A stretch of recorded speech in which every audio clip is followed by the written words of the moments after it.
మీకు తెలుసా, మన పెద్దలు అడిగారంట, మన భారతదేశంలో మన పెద్దలు అడిగారంట, దేవుడా నువ్వు ఎక్కడ పుడతావు, నువ్వు ఎక్కడ పుడతావు, మేము ఎలా గుర్తుపట్టాలి? అప్పుడు దేవుడు మన భారతదేశానికి మన పెద్దలకు చెప్పాడంట, వేదాహమస్య భువనస్య నాభిం అని చెప్పాడంట.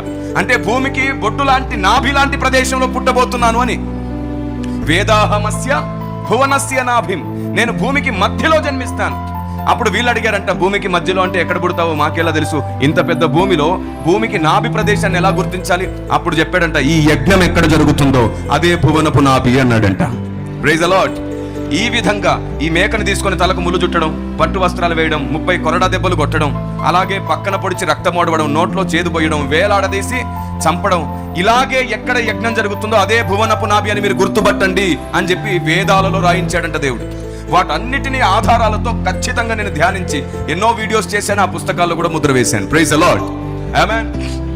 ఇప్పుడు చెప్పండి, ఈ విధంగా ఖచ్చితంగా ఇదే విధంగా భూమికి మధ్యలో పుడతాను, భూమికి మధ్యలో బలి అవుతానని చెప్పాడనే మాట కూడా ఇక్కడ ఉంది కదా. ఇప్పుడు ఆయన విదేశీ దేవుడా, మనందరి దేవుడా? Praise the lord.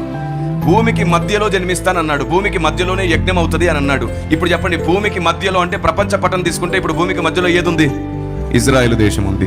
సరిగ్గా ఇక్కడ అజామేద యజ్ఞంలో చెప్పబడినట్టుగానే క్రీస్తు అక్కడ బలి అయ్యాడే. దాని అర్థం ఏమిటి?